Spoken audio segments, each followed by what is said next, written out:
La mairie de la commune 2 du district de Bamako s'offre un nouveau siège, coût de réalisation 350 millions de francs CFA sur fonds propres.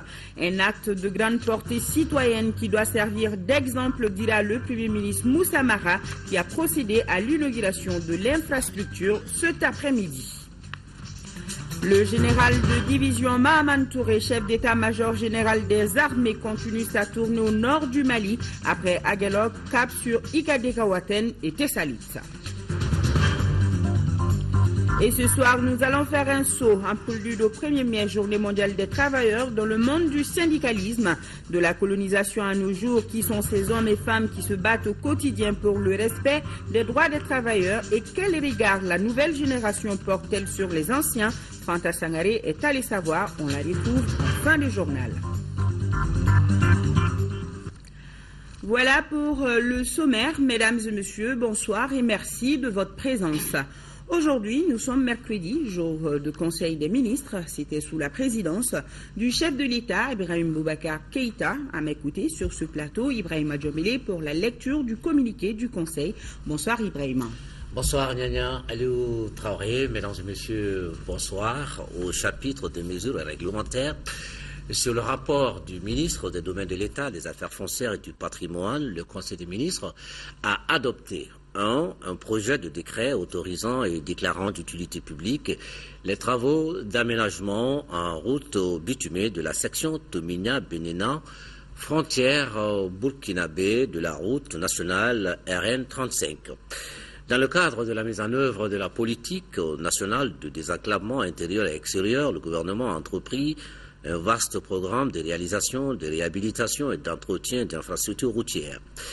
Les travaux d'aménagement en route bitumée de la section Tominia-Benena, frontière du Burkina Faso de la route nationale numéro 35, RN35, s'inscrivent dans ce cadre. Le présent projet de décret qui autorise et déclare d'utilité publique les 10 travaux est adopté conformément aux dispositions du Code domanial et foncier en vue de permettre leur réalisation et de procéder, si nécessaire, à l'expropriation des biens immeubles touchés par les travaux. 2. Un projet de décret modifiant le décret numéro 386 PRM du 9 mai 2003 portant autorisation et déclaration d'utilité publique les travaux de construction de l'unité de production et de traitement d'eau potable à Kabala et Tiebani, de réservoirs de stockage à Bako-Dikoroni et de l'emprise pour la canalisation prévue par le schéma directeur d'alimentation en eau potable de Bamako-Kati. Dans le but d'assurer l'approvisionnement des populations de Bamako en eau potable et de satisfaire les besoins en électricité, le gouvernement a entrepris en 2000, à travers la Société Énergie du Mali et des MSA, la réalisation des projets d'infrastructures d'eau potable, dont le projet de station de pompage de Kabala et celui de la station compacte de Kabala de Kalamankoro. Les travaux afférents à ces deux projets ont été autorisés et déclarés d'utilité publique par le décret numéro 386 PRM du 9 mai 2003 qui avait précisé que les indemnités d'expropriation et de déguerpissement devraient être prises en charge par la société EDMSA à l'époque concessionnaire du service public de l'eau potable. La création de la Société malienne du patrimoine de l'eau potable, SOMAPEP SA, et de la Société malienne de gestion de l'eau potable, SOMAGEP SA, a mis fin à tous les engagements des EDMSA dans le secteur de l'eau. Il revient à la SOMAPEP SA, chargée des investissements dans le secteur en milieu urbain, de prendre en charge l'ensemble des travaux d'investissement dans le secteur de l'eau, y compris les indemnisations liées aux 10 travaux. Le présent projet de décret pris dans ce cadre autorise la SOMAPEP SA à effectuer les travaux de construction de l'unité de production et de traitement d'eau potable de Kabala et Tiebani, ainsi que la pose des tuyauteries de conduite d'eau potable, y compris les réservoirs de stockage de Bako-Dikoroni, et à prendre en charge les indemnités d'expropriation. Sur le rapport du ministre du Travail, de la fonction publique et des relations avec les institutions, le Conseil des ministres a adopté un projet de décret portant allocation d'indemnités au personnel chargé des concours directs de recrutement et des concours professionnels dans la fonction publique de l'État. Les indemnités allouées au personnel chargé de l'organisation des concours directs de recrutement et des concours professionnels dans la fonction publique de l'État sont régies par le décret numéro 457 PRM du 19 octobre 2004.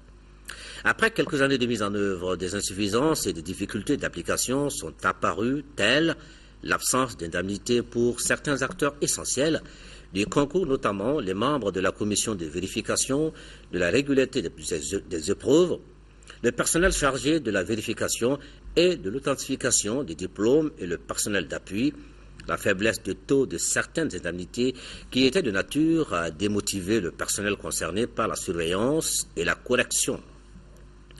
Compte tenu de la sensibilité des questions liées à l'organisation des concours, il est apparu nécessaire de motiver les acteurs afin de les protéger contre les mauvaises pratiques et les tentations en revoyant à la hausse les taux des indemnités qui leur sont alloués. Le présent projet de décret prend en charge cette préoccupation. Il fixe les catégories d'indemnisation et revise à la hausse leurs taux. Sur le rapport du ministre de l'Énergie, le Conseil des ministres a adopté des projets de décret relatifs à l'organisation, aux modalités de fonctionnement, au cadre organique de la Direction nationale de l'énergie et à la création des services régionaux et sub-régionaux de l'énergie.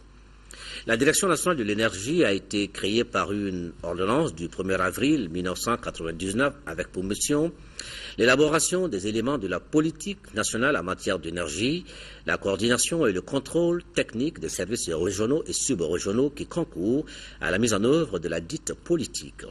Son organisation et les modalités de son fonctionnement ont été fixées par un décret du 2 août 2007 qui a par ailleurs prévu la création au niveau des régions et du site de Bamako de la direction régionale et au niveau local du service sub-régional de l'énergie.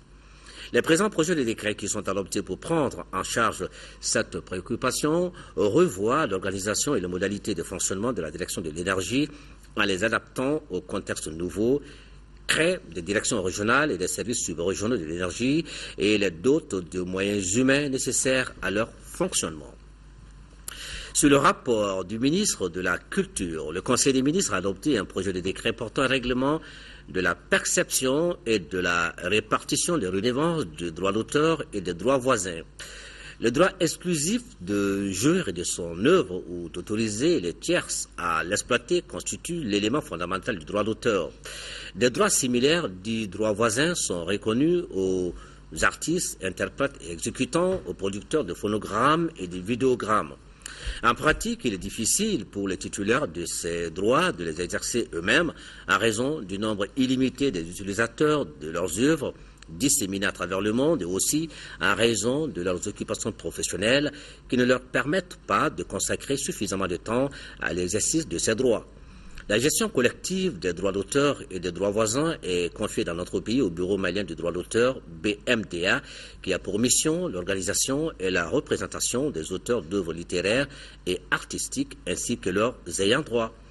Avec l'avènement du numérique, les nouvelles formes d'usage et d'exploitation des œuvres échappent aux dispositions réglementaires et entraînent un manque à gagner pour le BMDA et par conséquent pour les auteurs et les ayants droit qui le représentent.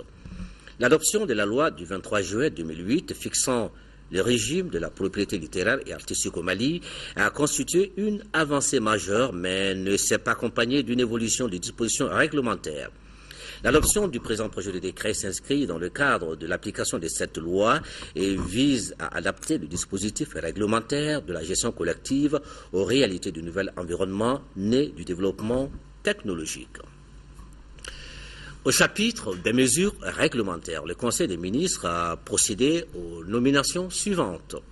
Au titre du ministère de la Planification, de l'Aménagement du territoire et de la population, conseiller technique, M. Modibo Dolo, inspecteur des services économiques, Madame Guindo Fadagouro Dial, planificateur, M.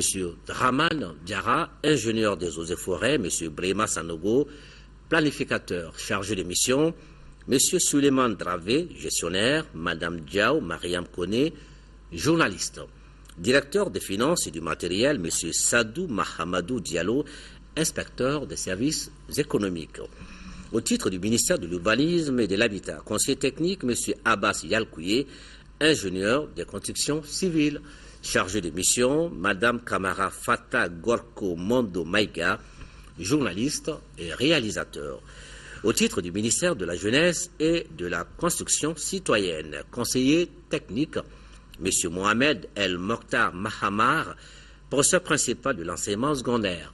Chargé de mission, Mme Assetou Labaketa, gestionnaire, M. Mahamad Mariko, juriste, M.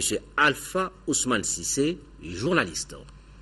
Au titre du ministère des Sports, secrétaire général, M. Seydou Dawa, inspecteur de la jeunesse et des sports, chef de cabinet, M. Youssouf Sengaré, ingénieur des sciences appliquées, conseiller technique, Mme Salamatou Maïga, administrateur de l'action sociale, M. Boubacar Traoré, inspecteur de la jeunesse et des sports.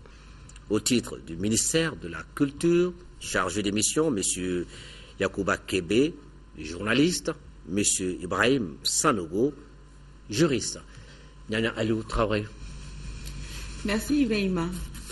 Merci et bonne suite. Merci. Ce n'est pas fini. Toujours un rapport avec le Conseil des ministres. Le gouvernement du Mali, soucieux de l'amélioration des conditions de vie et de travail des Maliens, a pris certaines mesures et informations sorties du Conseil des ministres de ce mercredi 30 avril 2014.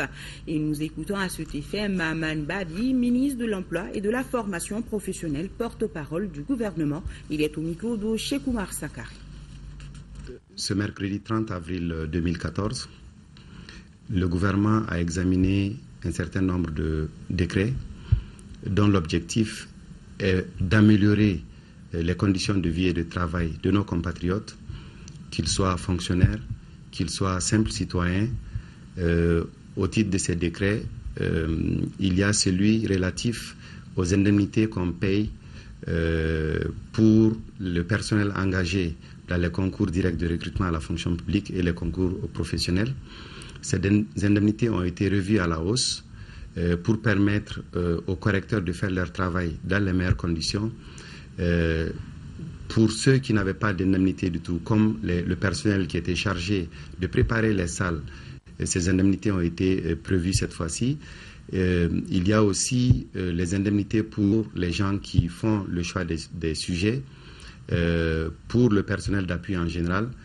Et par rapport aux indemnités qui existaient déjà, il y a eu des augmentations pour les aligner un peu avec ce qui se passe au niveau d'autres corps, notamment au niveau de la santé, au niveau de la justice et au niveau du concours d'entrée à l'École nationale d'administration. Par exemple, la correction de la copie passe de 400 francs CFA à 500 francs et plusieurs indemnités connaissent la même augmentation. Il y a aussi des frais d'hébergement qui ont été prévus, qui n'étaient pas prévus par les décrets précédents. Le gouvernement a également adopté un décret qui fixe les modalités de perception et de répartition des redevances relatives aux droits d'auteur et droits voisins. Là également, le souci du gouvernement, c'est de s'assurer que nos créateurs, nos artistes, perçoivent les droits d'auteur. Et le gouvernement a tenu également compte de l'évolution du marché de la création maintenant, parce qu'il y a d'autres supports qui n'étaient pas prévus, notamment tout ce qui est MP3, MP4, les supports numériques. Et le gouvernement va mettre en place un système qui puisse permettre de percevoir le maximum de droits d'auteur pour que, au niveau de la répartition, les artistes soient dans les meilleures conditions possibles de création et de compétition. Le gouvernement a également examiné des communications relatives au prix des denrées venant du ministère du Développement rural et du ministère du Commerce. Ces informations sont fournies en ce qui concerne le ministère du Commerce par une commission qui se réunit tous les vendredis, qui collecte les informations sur le marché des denrées alimentaires. Et il ressort donc de l'examen des prix de cette semaine que les denrées globalement ont connu une baisse dans leur prix par rapport à leur niveau l'année dernière. Le gouvernement veille à ce que les marchés soient bien approvisionnés afin que les citoyens puissent s'approvisionner dans les meilleures conditions et au meilleur prix possible. Donc le gouvernement va rester vigilant sur le contrôle des prix sur les marchés afin de s'assurer que vraiment l'ensemble des régions vont être approvisionnées dans les meilleures conditions et que nos citoyens puissent avoir accès aux denrées au meilleur prix possible. À Koulouba, le président de la République a reçu en audience cet après-midi 3 délégations, respectivement l'ambassadeur de la Guinée-Conakry au Mali, porteur des messages, le gouverneur de la BCEAO et une délégation des leaders religieux. On fait le point de ces audiences avec Bourama Traoré. Échange fructueux entre le président de la République et le gouverneur de la BCEAO. Ibrahim Boubacar Keïta et Tchomgo Kone ont eu un entretien d'une quarantaine de minutes et toutes les questions relatives à la Banque centrale ont été évoquées. Le gouverneur de la Banque centrale qui s'occupe de la gestion de la politique monétaire pour les pays membres de l'UEMOA, chaque fois que l'occasion se présente, je me dois de venir saluer le chef de l'État et lui rendre compte de ce que nous faisons dans le cadre de la politique monétaire et lui parler aussi d'une façon générale de la situation économique et financière dans le monde, en Afrique, dans notre sous-région et au Mali. Le président m'a accordé une oreille très attentive sur tout ce qui se passe actuellement. Le Mali qui sort d'une crise profonde a naturellement besoin de l'accompagnement de l'institution financière pour relancer son économie et faire face aux grands projets de développement. Projet de développement, il en a été également question entre le chef de l'État et l'ambassadeur de Guinée au Mali. Cabinet Condé est porteur d'un message du président guinéen Alpha Condé à son homologue malien. Un message relatif à la réalisation de certains projets communs. Notamment la réhabilitation ou le prolongement de la voie de chemin de fer entre Kankan et Bamako. Et ensuite, il y a le grand projet qui est tant attendu par tout le monde, c'est le projet de FOMI, le projet hydroélectrique de FOMI, qui va donner beaucoup de bonnes choses aussi bien à la Guinée qu'au Mali. Dernière audience du président de la République, c'est celle accordée à une délégation des leaders religieux du Mali. Le chef de l'État et ses hôtes se sont entretenus à huis clos. Une rencontre à l'issue de laquelle le porte-parole de la délégation a précisé les sujets abordés. Le pays traverse une période difficile. Il était tout à fait normal que les religieux échangent avec le chef de l'État. Donc sans vraiment rentrer dans les détails, le chef de l'État a un rôle de temporiser quand ça ne va pas. Donc il est en train de jouer ce rôle-là. Et Inch'Allah, dans les jours à venir, Inch'Allah, nous allons prendre des décisions importantes, Inch'Allah. Mali benko ani kelenya comme bɛɛ b'a dɔn jamana ye a bɛ cogo min na bon silamɛya jɔyɔrɔba de b'a la bɛn kɔnɔ parce que ni silamɛw ko mɔgɔ tɔw ma a ye bɛn bɛnni bi wajibiya silamɛw fɔlɔ de kan ni silamɛw ye ɲɔgɔn minɛ dɔrɔn jamana bɛ ɲɛ o ye diyagoya de taama in y'o sira dɔrɔn de ni ala sɔnna fana silamɛw bi bɛn tɛgɛw bi di ɲɔgɔn ma fɛn bɛɛ bɛ kɛ a kɛcogo la. Les leaders religieux ont assuré les chefs de l'État de leur détermination à œuvrer pour l'apaisement du climat social. Ils s'engagent également à travailler pour le renforcement de l'unité nationale. À présent, ce message de félicitations de Ibrahim Boubacar Keïta, président de la République, chef de l'État, aux travailleurs du Mali à l'occasion de la célébration de la fête du travail édition 2014. À l'instar des autres pays de la communauté internationale, le Mali célèbre ce 1er mai 2014 la fête du travail. En cette heureuse circonstance, il me plaît d'adresser mes vives félicitations ainsi que mes vifs et chaleureux encouragements à l'ensemble des travailleurs de notre pays.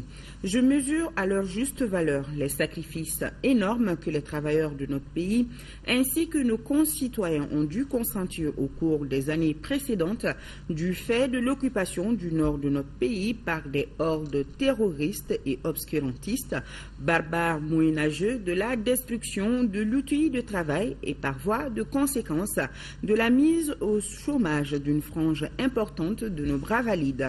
Aujourd'hui, par la grâce de Dieu, le train de la reconstruction du pays est lancé à grande vitesse. L'État dont j'ai la charge ne mélangera aucun sacrifice pour conforter l'effort de relance du tissu économique d'une part et pour améliorer les conditions de vie et de travail de nos concitoyens d'autre part. J'ai instruit fortement le Premier ministre, chef du gouvernement, de prendre un train de mesures diligentes visant à améliorer le pouvoir d'achat des travailleurs en vue à un renchérissement structurel du coût de la vie. Personnellement, je superviserai la mise en œuvre de ces mesures, tout comme je serai attentif à l'instauration d'un dialogue permanent avec le monde du travail en vue de créer un climat de confiance, seul à même de garantir le sursaut national qu'exige l'état actuel de notre nation. Je suis aussi fortement interpellé par la situation de notre jeunesse, qu'elle soit d'origine rurale et urbaine, qui peine à s'insérer dans le circuit de la production et dont la seule et unique ambition légitime est d'apporter sa pierre à l'édification d'un pays prospère et stable. En recevant le nouveau gouvernement le 17 avril dernier, j'ai instruit la création immédiate dans chacune de nos régions d'une agence de développement régional avec un portefeuille d'action, des ressources identifiées et des partenaires stratégiques. Au-delà de l'emploi des jeunes, cette agence impulsera, j'en suis convaincu, le développement régional global en ayant pour socle les avantages comparatifs respectifs. J'ai foi aux hommes et femmes du Mali dont le génie ne demande qu'à éclore et dont l'ardeur au travail n'a d'égal que l'adversité et de l'environnement ambiant. En renouvelant aux travailleurs intrépides et patriotes du Mali mon entière disponibilité ainsi que celle du Premier ministre et du gouvernement à œuvrer au quotidien pour l'avènement d'un environnement professionnel où chaque travailleur vit décemment du fruit de son labeur, je leur souhaite une bonne fête de travail du 1er mai. Que Dieu bénisse le Mali. Signé Ibrahim Boubacar Keïta, président de la République. Et en parlant du 1er mai, a retrouvé un dossier en fin de journal sur le syndicalisme de la colonisation en nos jours. Hier, c'était la déclaration de politique générale du Premier ministre devant les élus de la nation. Une DPG qui s'articule, je vous le rappelle, autour de 6 axes prioritaires. Une de nos équipes de reportage conduite par Mohamed Diarra a recueilli les réactions de groupes parlementaires après la présentation de Moussa Mara devant les députés. Si l'opposition préfère se prononcer, après les débats, la majorité présidentielle qualifie d'ambitieux le document. Je vous propose de les écouter. Dans sa déclaration, le Premier ministre embrasse tous les secteurs de développement de la vie nationale. Et il propose et donne la latitude pour donner à voir, pour donner à penser aux députés. C'est ce qui ouvre l'éventail et qui permet de dire que la présente déclaration de politique générale redonne confiance, permet de faire en sorte que le Malien espère en lui-même pour aller de l'avant. Nous venons d'assister à une très brillante et une très bonne déclaration et qui a été de façon détaillée, secteur par secteur, département par département, année par année et même semestre par semestre. Donc c'est un projet ambitieux que le gouvernement veut mettre à profit pour pouvoir sortir le pays du gouffre dans lequel il s'était trouvé. Nous avons confiance parce que la déclaration qui vient d'être faite est assez détaillée et suffisamment fournie. Et nous pensons que le gouvernement dirigé par son Excellence Moussa Mara est à mesure de tirer le pays de cette crise. Cette déclaration elle est complète. D'abord de la récupération du Nord, des problèmes de développement socio-économique du Mali, la réconciliation de tous les Maliens, vraiment un décollage réel économique du Mali. C'est vraiment un document complet. Pour moi, la priorité aujourd'hui, c'est la récupération du Nord et réconcilier tous les Maliens. Ça, c'est la priorité. S'il réussit ça, il a gagné son pari.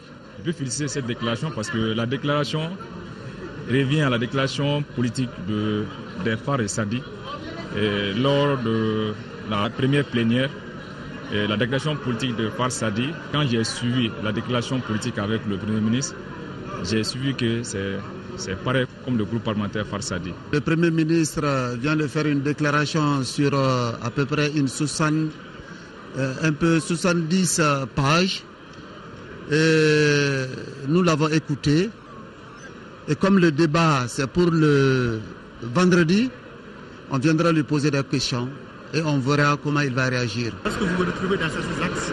Je préfère remettre le débat pour le vendredi, Inch'Allah. À présent, je vous invite à écouter les avis donnés par nos confrères de la presse privée, très nombreux à l'hémicycle hier matin. Beaucoup saluent et apprécient la qualité du document présenté. On écoute quelques-uns au micro de Brahma Traori. J'ai beaucoup apprécié cette déclaration de politique générale parce qu'apparemment il a touché à tous les domaines, tous les secteurs concernant précisément notre monde, la presse, quand il disait qu'il compte vraiment amener une innovation au niveau de la presse. J'ai beaucoup apprécié. Je trouve qu'il a fait une très bonne déclaration de politique générale. Contrairement aux précédentes déclarations de politique générale, comme lui l'a dit, il a été très explicite, il a expliqué tous les détails. Maintenant, donnons le temps au temps pour le juger à l'œuvre.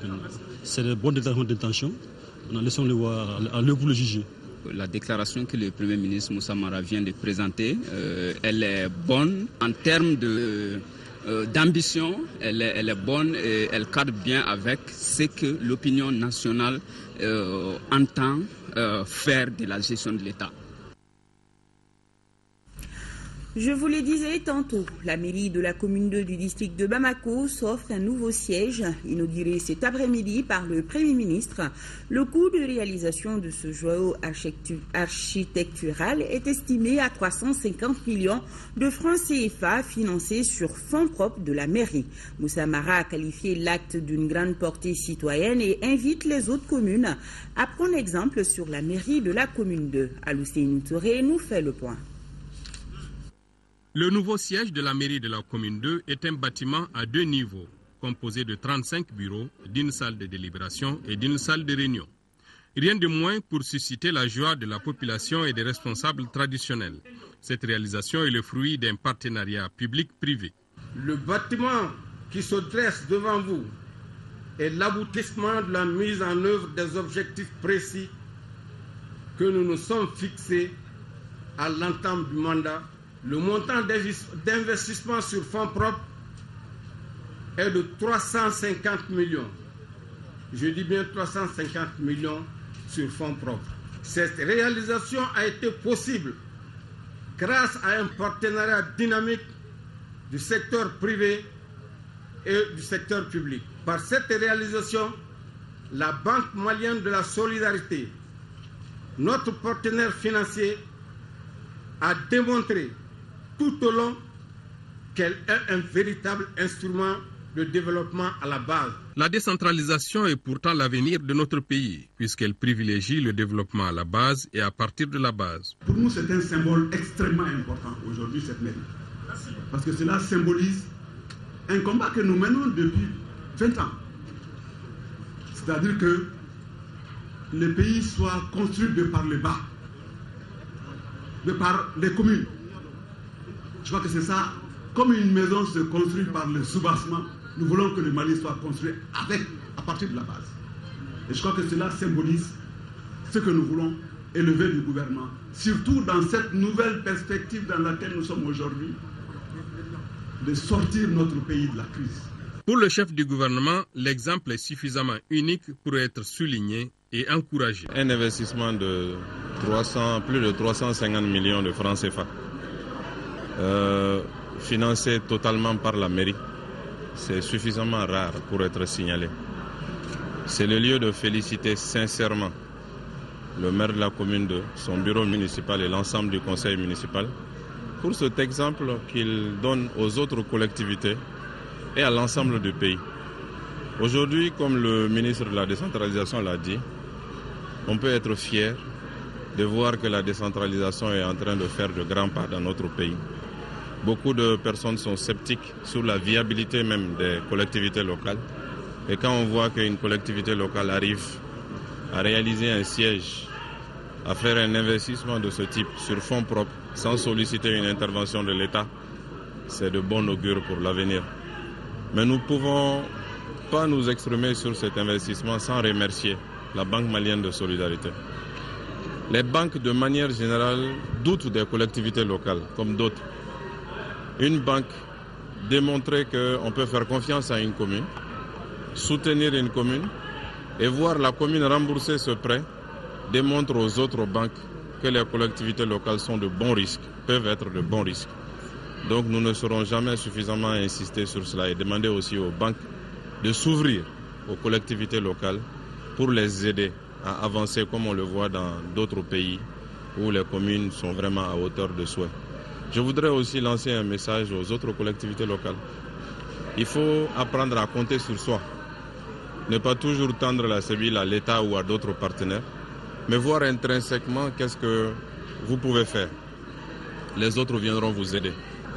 On n'est aidé que quand on s'aide soi-même. La mairie de la commune 2 peut se vanter de plusieurs autres réalisations, telles les véhicules de collecte des ordures, le pavage de certaines rues, pour ne citer que ceci. Notez également l'ouverture cet après-midi des travaux de la 6e édition de la Semaine sénégalo-malienne. Une ouverture présidée par le Premier ministre. Plus de 10 nationalités prennent part à cette 6e édition. L'objectif est de contribuer à la promotion de la filière habillement et surtout d'encourager la consommation locale. Nous y reviendrons dans nos éditions de demain avec Youssouf Djakité. Visite de courtoisie du président du Conseil économique, social et culturel au président de l'Assemblée nationale. Préoccupations et perspectives de l'institution au centre des échanges. Mariam Sakara, compte rendu. Cette visite de courtoisie a vite pris l'allure d'une séance de travail, a constaté le président de l'Assemblée nationale.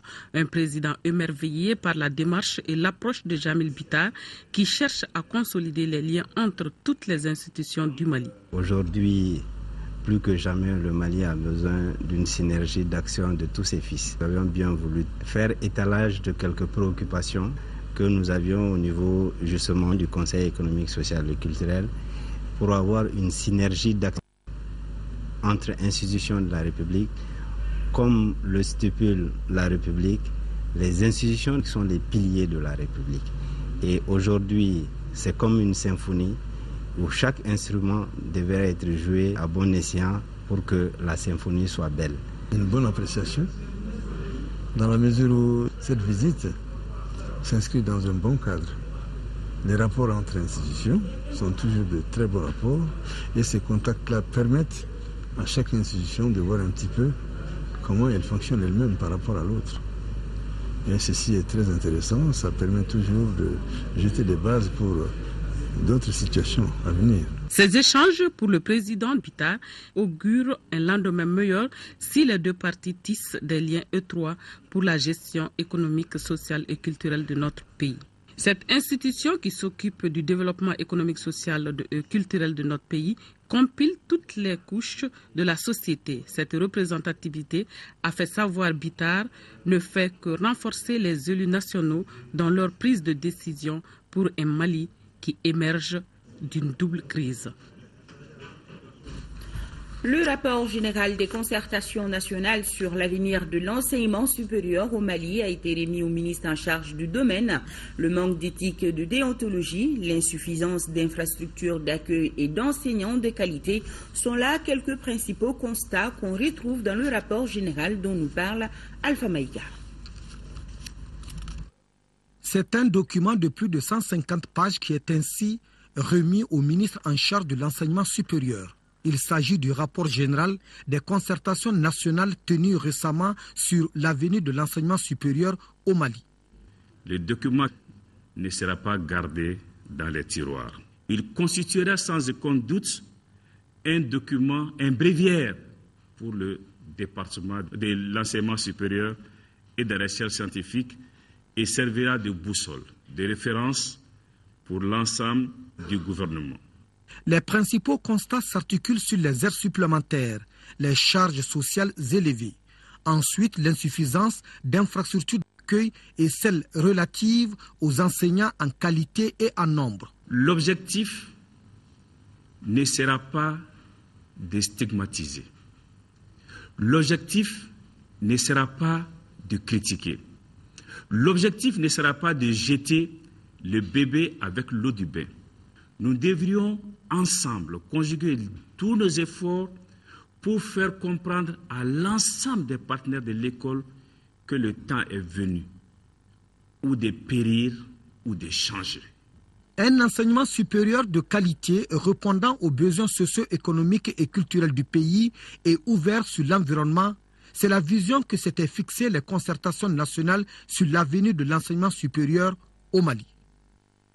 À noter que le ministre de l'Enseignement supérieur et de la Recherche scientifique, Mountara Tall, dans le cadre de sa prise de contact avec les services relevant de son département, a reçu successivement les recteurs des universités de Bamako et de Ségou et les directeurs des grandes écoles et des services centraux et rattachés lors du jour à porter sur la présentation des structures, leurs problèmes et les perspectives. Tenue de la 18e journée africaine de prévention des risques professionnels. Au cours de cette journée, les travailleurs et employeurs harmonisent leurs points de vue afin d'améliorer la santé et la sécurité des travailleurs. Compte rendu Mamourou Sidibé. La journée africaine de prévention des risques professionnels ouverte ce mercredi à Bamako est le lieu du dialogue social. Cette journée met en relation employeurs, travailleurs, administrateurs du travail et de la sécurité sociale autour de la problématique de la prévention des risques professionnels. La journée a pour but d'attirer l'attention des décideurs sur la nécessité de réduire le nombre d'accidents de travail et des maladies liées au travail.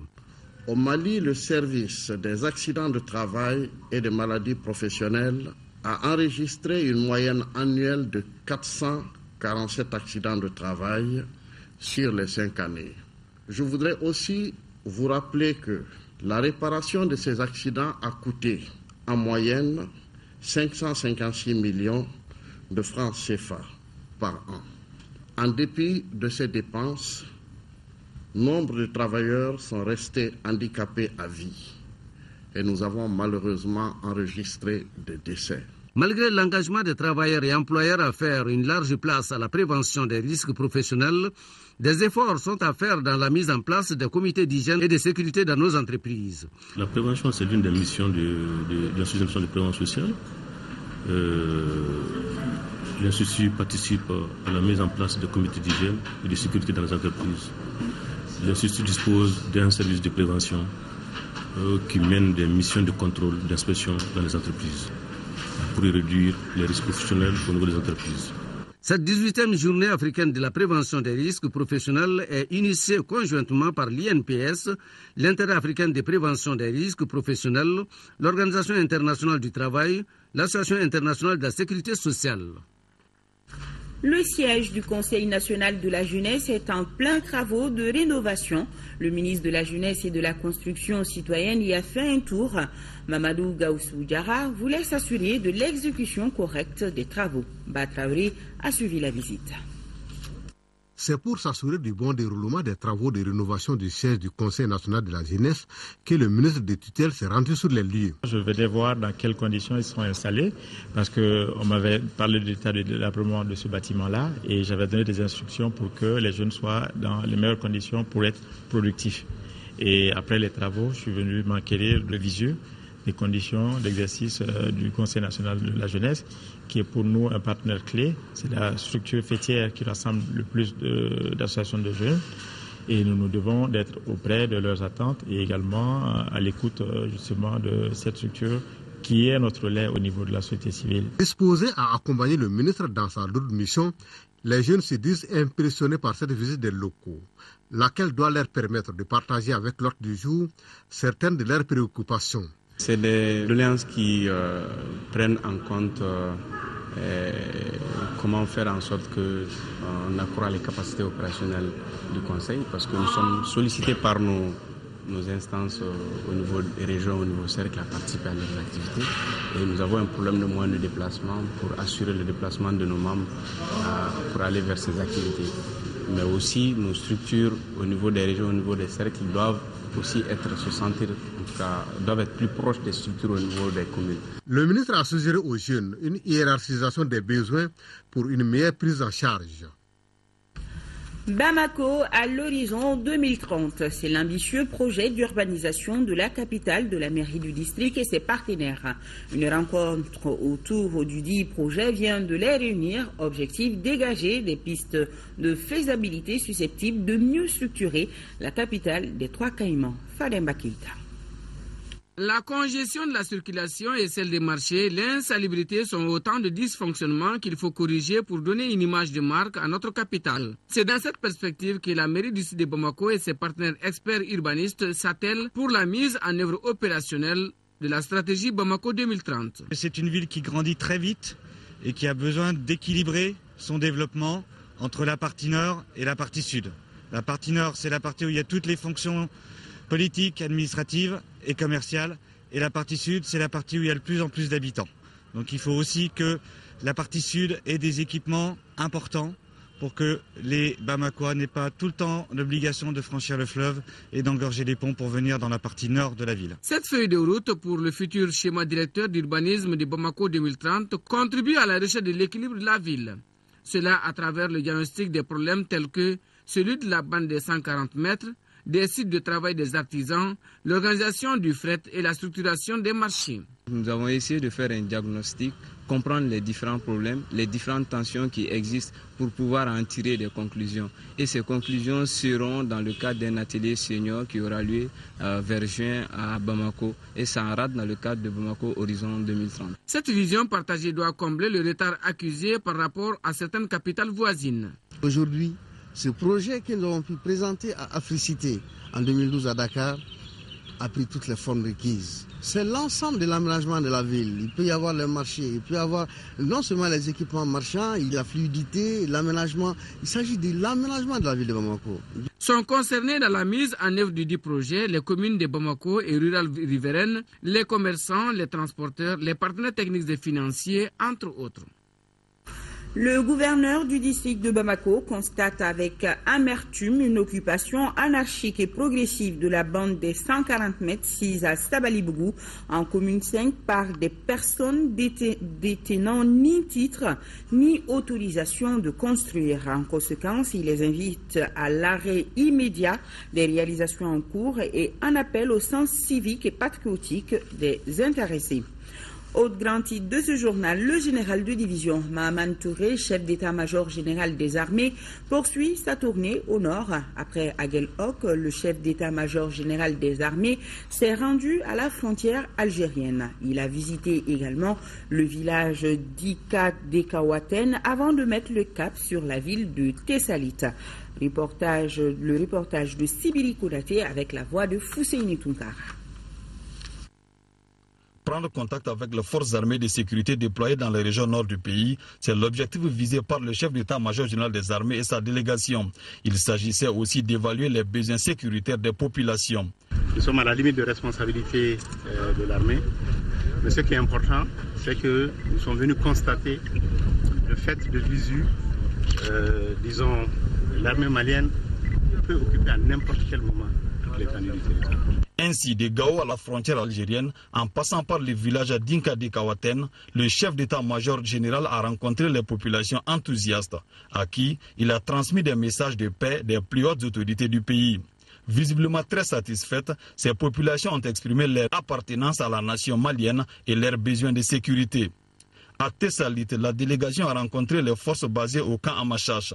Les populations et les élus locaux ont profité de cette visite pour échanger avec le chef d'état-major général des armées et sa forte délégation. Et le message qu'il nous a apporté, c'est le message qu'on attendait, le message de la paix, la réconciliation, l'échange entre les populations et l'armée. Donc nous sommes satisfaits. Les militaires se sont réjouis du passage du chef d'état-major général des armées. Voir le courage et l'abnégation de venir, que tout le monde sache ce qui est là, nous a déjà comblés. Nous ne savons même pas comment le remercier. Nous sommes très comblés. Pour cette première sortie, le général Touré était accompagné du directeur général de la gendarmerie nationale, celui de la DIRPA, du directeur de la santé militaire et les représentants des états-majors et services. Sur un tout autre plan, le commissariat à la sécurité alimentaire a procédé hier mardi au lancement officiel de son programme conjoint de lutte contre l'insécurité alimentaire et la malnutrition dans les cercles de Nara et Nioro du Sahel. Le programme est financé à 10 milliards de francs CFA par le Fonds belge de sécurité alimentaire. Notre envoyé spécial à Nara est Garibou Pérou. Quand l'insécurité alimentaire s'installe, il faut déployer rapidement de gros moyens. C'est dans ce contexte que le programme de lutte contre l'insécurité alimentaire et la malnutrition vient d'être lancé à Nara. Il couvre aussi les cercles de Nioro du Sahel. Le programme en cours est un programme financé majoritairement par le Fonds belge de sécurité alimentaire d'un montant de 15 556 252 €, dont 11 921 259 € par le Fonds belge de sécurité alimentaire et 3 834 993 par les partenaires d'exécution. Il a une durée de 5 ans. Cette zone sahélienne est victime des aléas climatiques. Les récoltes sont bonnes une année sur 3, ce qui pose avec acuité la problématique de lutte contre l'insécurité alimentaire et la malnutrition. Le programme en question est l'expression de la solidarité du Parlement belge. Il sera exécuté selon Marion, la conseillère principale belge, sur les bases favorisant l'accès au marché, aux facteurs de production, aux technologies, à l'analyse, à l'alimentation équilibrée des groupes vulnérables, en l'occurrence les enfants et les femmes. C'est un fonds qui a été créé sur l'initiative du Parlement belge et pas du gouvernement. Le Parlement qui se sentait concerné par l'insécurité alimentaire dans l'Afrique subsaharienne. Donc c'est le Parlement, c'est le peuple belge qui a décidé d'être solidaire avec le peuple africain. Le présent programme qui fait l'objet de lancement officiel est une opportunité pour le cercle de Nara de lutter contre les problèmes d'insécurité alimentaire et de malnutrition que vivent nos populations. Certes, la gestion des problèmes de sécurité alimentaire reste complexe. Elle demande la mise en cohérence des approches. Mais pour une population dont plus de la moitié reste fortement attachée à la terre, cette question de sécurité alimentaire est salutaire. Pour le long terme, il s'agit de faire en sorte que Nara et Nioro puissent intégrer des stratégies de production suffisantes. Notez que le Conseil national du crédit du Mali a tenu sa première session au titre de l'exercice 2014. C'était sous la présidence de Moustapha Ben Barka, ministre de l'Industrie et de la Promotion des Investissements. Au cours de cette session, le Conseil a examiné la situation monétaire, le système bancaire et financier du Mali en 2013.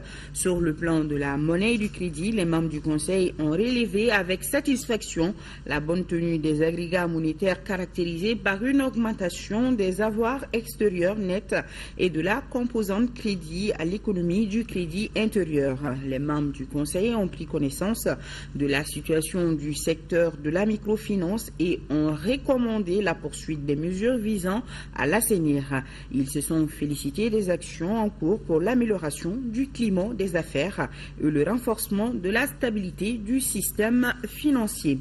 Écho de nos régions à présent, direction Ségou, où le directeur général de l'officerie de Ségou, Mamadou Kamara, a entamé ce mardi une mission de prise de contact dans les 3 zones de son autorité. Djoro en est la première étape, nous signale Amagire Ogobara de l'eau. À l'orée de sa prise de service à la tête de l'officerie de Ségou, il convenait pour le nouveau directeur général de prendre contact avec ses premiers partenaires, notamment les producteurs agricoles des zones de l'ORS. Celle de Djoro en est la première étape. Djoro, avec ses 15 000 hectares, vraiment il fallait que je commence par cette zone, parce que c'est la zone pilote de l'officerie Ségou. Il convenait également pour lui de s'entretenir avec ses coéquipiers, à savoir l'encadrement technique. Il y a développé le sens sacerdotal de la mission d'encadreur, le sens du travail en équipe et du travail bien fait. Ensemble, on va quand même travailler pour trouver les solutions idoines à leurs problèmes. Je suis à l'écoute du monde rural pour que l'objectif qui nous est fixé par l'État malien, c'est-à-dire l'autosuffisance alimentaire, la sécurité alimentaire, la souveraineté alimentaire, je ferai de ce monde rural un endroit envié de tout le monde. Le canal du Dioro, long de 21 km, est le premier ouvrage du système d'irrigation de la zone. Ce canal est en cours de recalibrage aux fins d'améliorer la desserte des parcelles rizicoles en eau.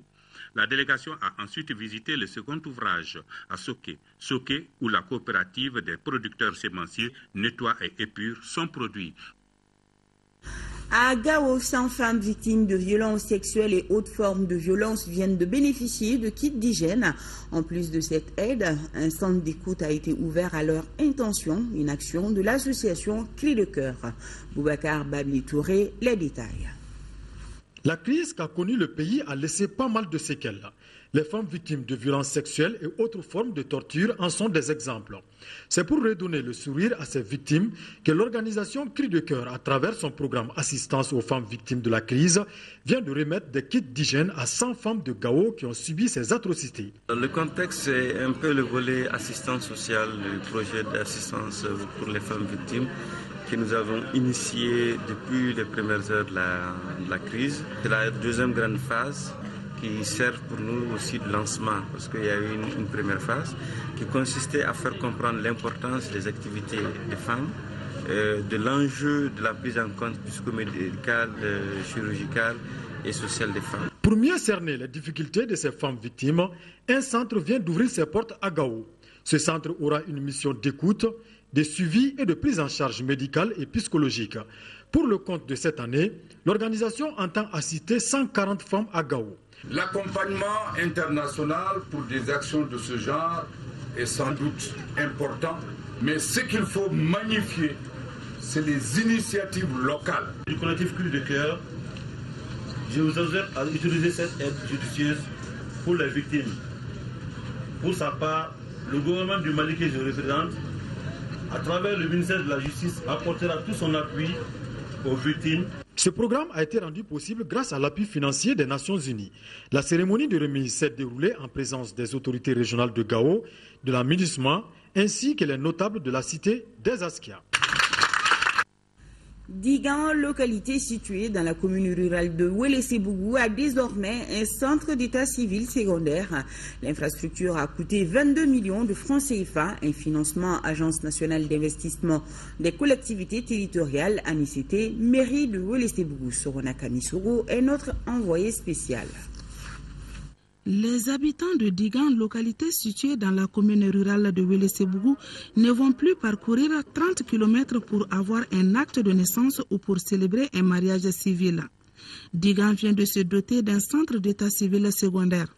Un nouveau-né que les populations de la localité ont accueilli avec joie. L'infrastructure, y compris les équipements, a coûté 22 millions de francs CFA à l'Agence nationale d'investissement des collectivités territoriales ANICT en partenariat avec la mairie de Ouélé-Sébougou.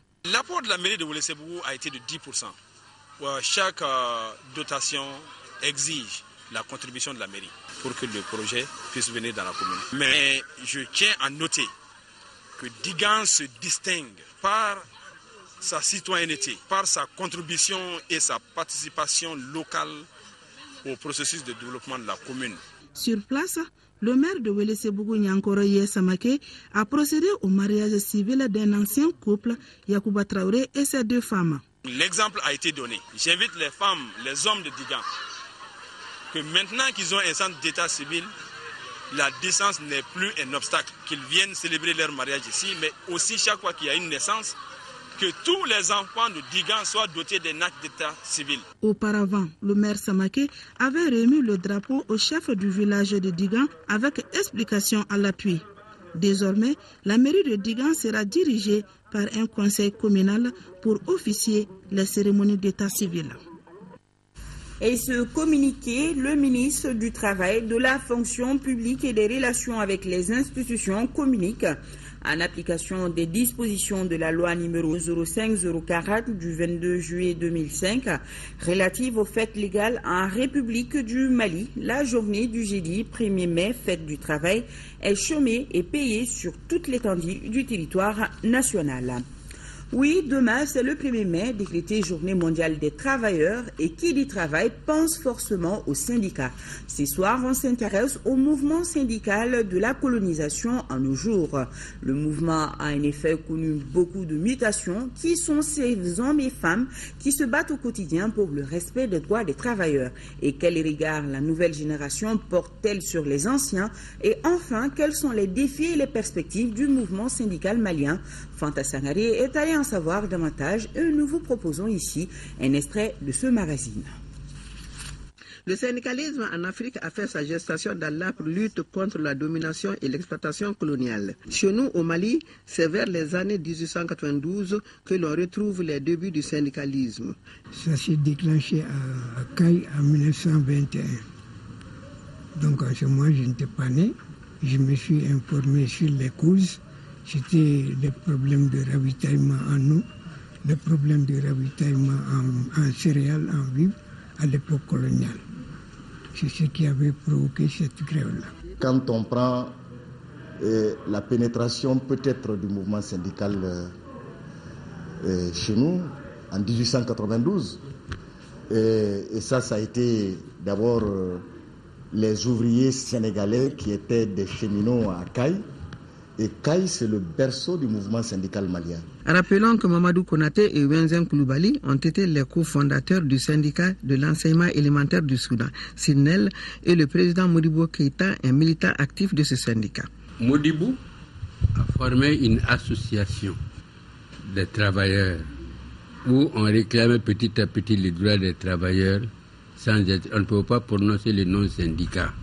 L'arrivée du général de Gaulle en 1958 et son projet de référendum, nous aurons des colonies qui sont des États à part entière qui, avec leur gouvernement et tout ça, l'UTTS va se transformer en UNTS, Union nationale des travailleurs du Soudan. Des femmes très engagées aux côtés des hommes créent en 1958 l'intersyndicat des femmes travailleuses.